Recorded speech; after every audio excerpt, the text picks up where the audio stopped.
পড়ছিলাম তোমার নামে লেখা চিঠি, কলমে নওরিন মুনতাহা হিয়া। পর্ব ৮। বৌভাতে উপস্থিত সকলে চমকে যায় হঠাৎ করে পুলিশ এমন করে আসার কারণে। ইনায়া আর অরণ্য দুজনেই ডান্স স্টেপ বন্ধ করে পুলিশের কথা শুনে। পুলিশ এসে দাঁড়ায় ইনায়ার সামনে। এরপর ওর দিকে তাকিয়ে বলে, মিসেস ইনায়া রাজ চৌধুরী, আপনাকে খুনের দায়ে অ্যারেস্ট করা হলো। আদালত থেকে আপনার কোম্পানির বিরুদ্ধে নোটিশ জারি করা হয়েছে। এসএস গ্রুপ অফ ইন্ডাস্ট্রির খাবার খেয়ে অনেক মানুষ অসুস্থ হয়ে হাসপাতালে অ্যাডমিট হয়েছে, তার মধ্যে কিছু মানুষের মৃত্যুও হয়েছে। পুলিশের সব কথা ইনায়ের মাথার উপর দিয়ে চলে যায়। মানে কি বলছে উনি এসব? এসএস গ্রুপ নামে ইনায়ার তো কোনো কোম্পানি নেই, তার সকল বিজনেস তো ড্রেসের কালেকশন আর ডিজাইনিং নিয়ে। সেখানে তার কোম্পানির খাবার খেয়ে মানুষ কি করে মারা যেতে পারে? ইনায়া সকালে আসা আদালতের নোটিশটির কথা মনে পড়ে। ইনায়া বলে, স্যার, আপনার কোথাও একটা ভুল হচ্ছে। এসএস কোম্পানির মালিক আমি না, আর এই নামে আমার কোনো কোম্পানিও নেই। আর নিজের কোম্পানির খাবারে বিষ মিশিয়ে আমি কেন মানুষকে খুন করতে যাব? দেখেন মিসেস ইনায়া, এসএস কোম্পানির মালিক আপনি না অন্য কেউ সেটা আমরা জানি না। আদালত থেকে আমাদের অর্ডার এসেছে আপনাকে অ্যারেস্ট করার জন্য। আপনাকে আমাদের সাথে থানায় যেতে হবে, আর কি সত্যি কি মিথ্যা সেটা কোর্টে প্রমাণ হবে। ইনায়া আর পুলিশের কথা শুনে অরুণা বেগম আর মিলন সাহেব এগিয়ে আসে। অরুণা বেগম গিয়ে ইনায়ার কাঁধে হাত রাখে, চোখের ইশারায় ইনায়াকে শান্ত থাকতে বলে।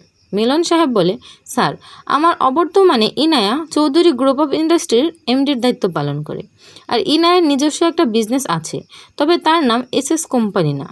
ইনায়ের সাথে বা চৌধুরী কোম্পানির সাথে এসএস কোম্পানির কোনো সম্পর্ক নেই। আদালত থেকে হয়তো ভুল নোটিশ এসেছে। আমার মনে হয় আপনাদের ভালো করে চেক করা দরকার। মিলন সাহেবের কথা শুনে পুলিশ অফিসার নিজের পকেট থেকে একটা কাগজ বের করে। পুলিশ কাগজটা মিলন সাহেবের হাতে ধরিয়ে দিয়ে বলে, দেখেন স্যার, আমরা পুলিশের লোক। আদালত আমাদের যা আদেশ দিয়েছে সেটা পালন করা আমাদের দায়িত্ব। মিসেস ইনায়া এই শহরের বড় বিজনেস ওমেন। ওনাকে অ্যারেস্ট করার আগে আমরা সব বিষয় ভালো করে তদন্ত করেছি। কিন্তু এই কথা একদম সত্যি যে মিসেস ইনায়া এসএস কোম্পানির মালিক। ওনার কোম্পানির খাবার তৈরি করে না, বিষ তৈরি করে, যা খাওয়ার ফলে মানুষের মৃত্যু ঘটছে। মিলন সাহেব নিজের হাতে থাকা কাগজ ভালো করে পড়ে, কিন্তু সেই কাগজে যা লেখা আছে সেটা দেখে উনি অবাক হন। এসএস কোম্পানির মালিক সত্যি ইনায়া? মিলন সাহেব বলে, ইনায়া, এই কাগজের মানে কি? মিলন সাহেবের কথা শুনে ইনায়া তার হাত থেকে কাগজ নিয়ে ভালো করে দেখতে থাকে। কাগজে স্পষ্ট লেখা আছে এসএস কোম্পানির বর্তমান মালিক ইনায়া, এবং প্রতি বছর এসএস কোম্পানির প্রফিটের টাকা তার অ্যাকাউন্টে জমা হয়। ইনায়া বলে, ভালো বাবা, তুমি বিশ্বাস করো, এই কোম্পানির নাম আমি কখনো শুনি নাই, তাহলে মালিক কী করে হতে পারি আমি? আর আমার ব্যাংক অ্যাকাউন্টে এসএস কোম্পানির কোনো টাকা নেই। আমি সত্যি কিছু জানি না এই বিষয়ে। পুলিশ ইনায়ার কোনো কথা শুনে না। সে এগিয়ে এসে ইনায়ার হাতে যখন হাতকড়া পরিয়ে দিতে যাবে, তখন অরণ্য এসে ইনায়ার হাত সরিয়ে নেয়। অরণ্য শান্ত গলায় পুলিশকে উদ্দেশ্য করে বলে, আরে আরে স্যার, বাসর রাতে আমি নিজেই বউকে হাত ধরতে পারিনি, কিন্তু আপনি দেখি আমার আগে আমার বউকে টাচ করার চেষ্টা করছেন। অরণ্য কথা শুনে ইনা ওর দিকে আর চোখে তাকায় আর ভাবে, সত্যি এই লোকটাকে কখনো ভালো হবে না। ইনায়া অরণ্যর দিকে রাগি চোখে তাকিয়ে দেখে, কিন্তু অরণ্য একটা ডোন্ট কেয়ার ভাব নিয়ে কথাটা বলে। পুলিশ অফিসার বলে, দেখেন মিস্টার অরণ্যরাজ চৌধুরী, বাসর রাতে আপনারা স্বামী স্ত্রী কী করেছেন সেই বিষয়ে জানার কোনো আগ্রহ আমার নেই, কিন্তু ইনায়ের বিরুদ্ধে অ্যারেস্ট ওয়ারেন্ট আছে। ওনাকে আমাদের সাথে থানায় নিয়ে যেতেই হবে।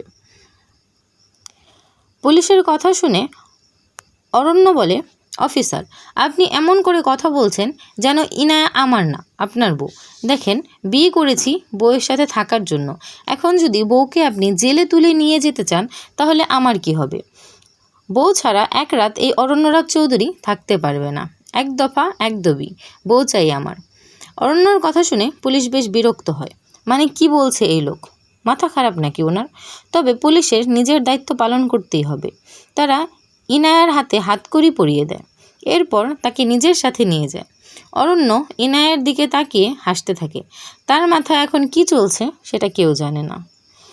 ইনায়া যখন ইনায়া এখন জেলখানায় বসে আছে। শহরের প্রায় প্রতিটা টিভি চ্যানেলে তার অ্যারেস্ট হওয়ার কথা জানানো হচ্ছে। ইনায়া কিছু বুঝতে পারছে না তার সাথে কি হচ্ছে।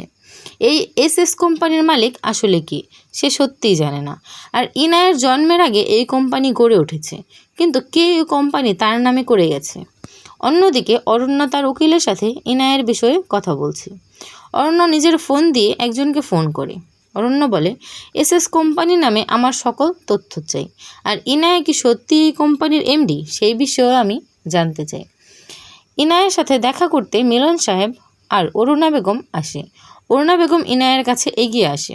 অরুণা বেগমকে দেখে ইনায়া কান্না করে দিয়ে বলে, মামুনি, সব সময় আমার সাথে এমন কেন হয়? আমি কি ক্ষতি করেছি কারো মামুনি?